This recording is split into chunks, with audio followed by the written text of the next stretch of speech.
Good morning, everyone. Happy Sunday. Welcome to the Revenge Garden. I am Carmen Cook. It has been a rainy, blustery weekend here in the Seattle area, so I hope everyone is staying safe and warm. And we are going to get started this morning with Delaney's Murder Under the Mistletoe. It was only when I was down among the revelers that I realized most of these partygoers had begun their partying way before the allotted time. Drinks had been flowing earlier in the afternoon, and unlike me, the others had obviously continued on. Now, less than an hour into the party, it was becoming hazardous. The lights had been dimmed, so the rooms were now only lit by strings of white and colored lights and the various Christmas trees. I jumped back, only to barely avoid being barreled over by a wise man who was unwisely chasing Susie Snowflake.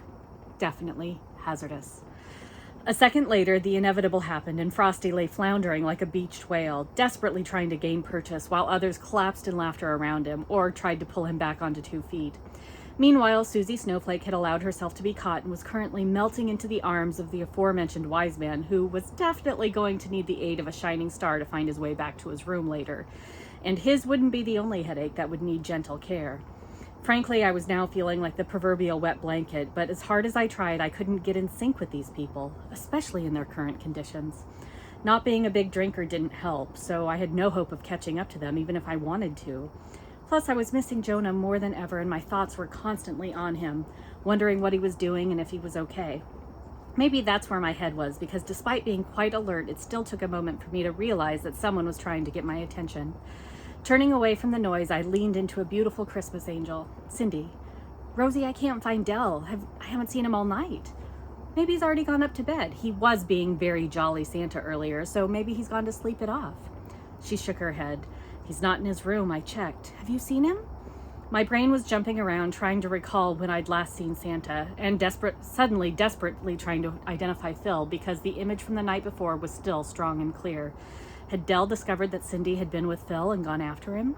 Cindy hadn't waited for a verbal reply. Sighing, she added, "This is supposed to be our special party, and we haven't had one moment together since I arrived."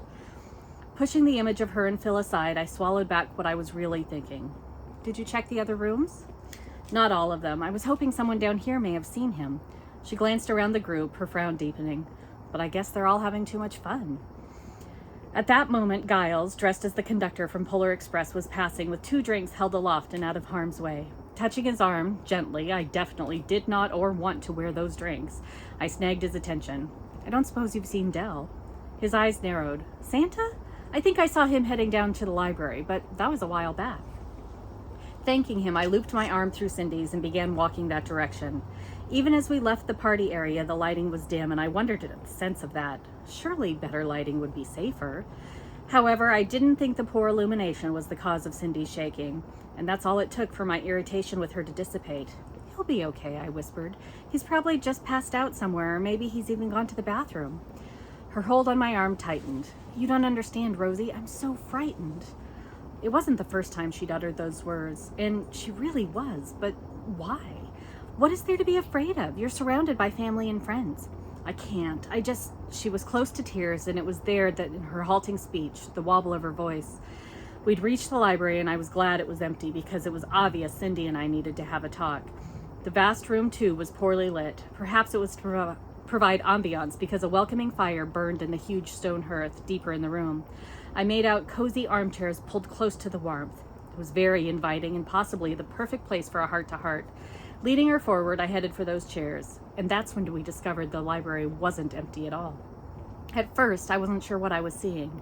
Cindy was, or thought she was. Hands on hips, she made a clicking noise with her tongue. "Oh, Del." She sighed and bent to the Santa figure, sprawled across the cozy plaid armchair, and gently shook him. "Honey, come on, I'll help you up to bed." "Del?" He was lying partly on his side, his face buried in the chair cushion. As she stretched across to move him, an uncomfortable feeling zapped through me, and I reached out to stop her. "Cindy, I'm not sure. What's going on?" The words stopped me mid-sentence, and Cindy and I both turned to the person who joined us. "Del?" "But I thought—" Wonder filled Cindy's voice, and she and I instinctively turned back to the red-clad figure splayed across the armchair. "But who's—" Del snorted. "That's the fool who stole my Santa costume. I've been down here with that idiot of a manager and his staff for an hour trying to find where it had gone. It's supposed to be my party, and I didn't even have my costume." Belatedly, I noted he was dressed in slacks, black turtleneck, and a tan jacket. There was a good reason for my oblivion. Something wasn't right. My heart picked up speed, and that uncomfortable feeling was ratcheting up to full-blown dread. Why hadn't that Santa stirred? Del certainly had made enough noise. Even as my unease grew, I tried hard to keep my voice even. Cindy, I think you should go and get the manager. Now. Oh, for goodness sake, Rosie, they're useless. I just told you that. Before I could prevent it, Del reached around me and grabbed the prone Santa. I tried to stop him, but my cries were drowned out by Cindy's screams, which were almost obliterated by Del's roared curse as he jerked away from the chair. Is he dead? I was pretty sure I knew the answer. The body was now on its back, staring lifelessly at the ceiling. The knife sticking out of its chest was the only sign of tragedy that had befallen him, because the blood had soaked into and blended with that gorgeous plush Santa suit. I guess if you're going to get murdered, red is the optimal color. That is an excerpt from Kaz Delaney's Murder Below the Mistletoe. And sticking with the Christmas theme, we are going to go over to The Christmas Blueprint by Sinclair Jayne. Sophia Gonzalez walked around the empty Applegate Mill warehouse that used to be a store grain. It was empty now, renovated and ripe with potential. She closed her eyes and let the music from her playlist wash over her. She'd always loved music, especially Christmas carols.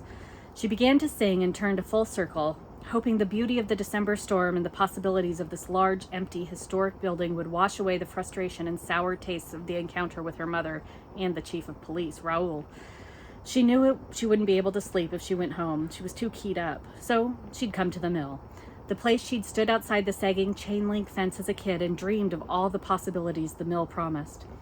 And now she was in the position to steer some of those dreams to reality. A smile curved her lips. Her family would come around. She didn't want to hurt them, but she had to be true to herself. Sophia? She squawked, eyelids flying open, and stared at the tall, dark figure standing in the partially open barn-style door of the building. The voice was too familiar, and the realization of who stood there filled her with both shock and something else she didn't want to identify. Killian? Stupid. She knew exactly who he was. What are you doing back in town? She demanded breathlessly. Dang it, she wanted to sound strong, unaffected, and not the crushing teen she'd once been. He walked toward her, long legs, athletic stride, broad shoulders squared off, and that jaw jut that took on the world. His walk still had that hint of prowl to it, a swagger. Happy to see me? His full lips that she'd embarrassedly drawn obsessively in her sketchpad as a teen curved up in a wry smile. Surprised, she gulped. Raleigh said nothing. She doesn't know yet. Sophia stared. Killian had left Bear Creek like wanted posters had been tacked to the post office bulletin board before the ink was even dry on his diploma. His sister Riley had been confused and devastated, repeating over and over in a whisper that Killian had said he wanted no part of the family electrical business. None. He wanted to be his own man, and Riley had looked at Sophia as though she could explain what that meant.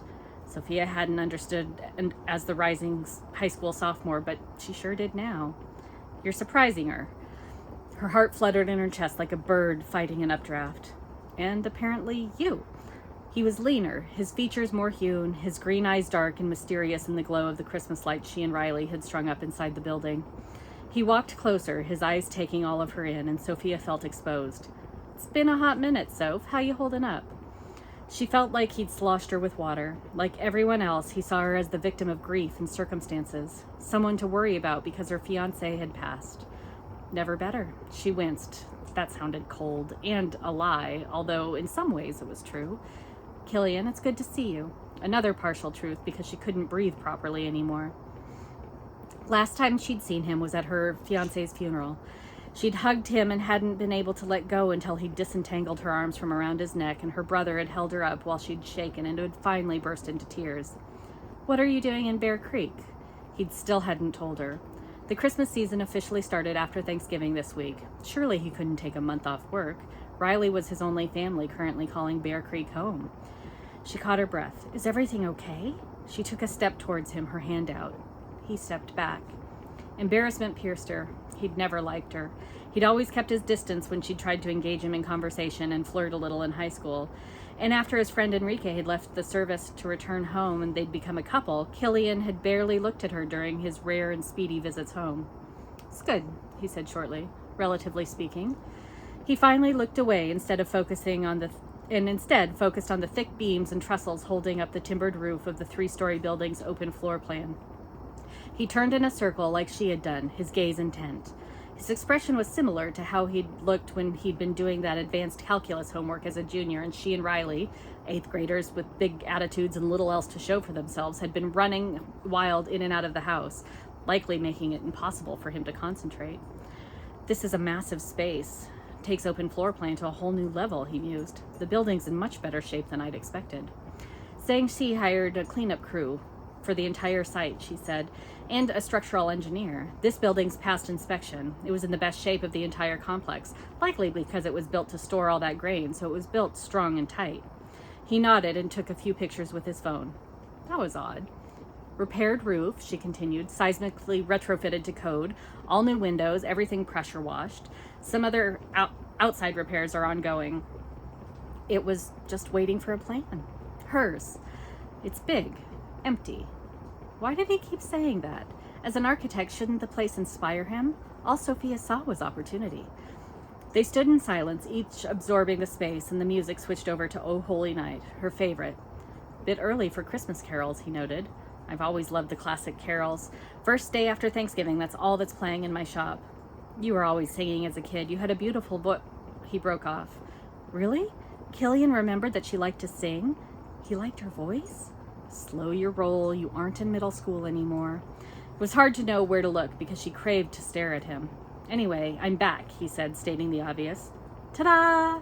Sophia couldn't help it. She did jazz hands, something Riley often did fastidiously. My question, not to be rude, is why? Believe it or not, I'm here for work. His answer was so unexpected that she couldn't form a follow-up question. She stared at him mutely. I'm the new Bear Creek city planner. Ta-da! He jazzed hand her right back. That is The Christmas Blueprint by Sinclair Jayne. I hope you enjoyed both of these excerpts this morning. Have a wonderful rest of your week. Stay safe, stay healthy, and I'll see you next time. Bye-bye.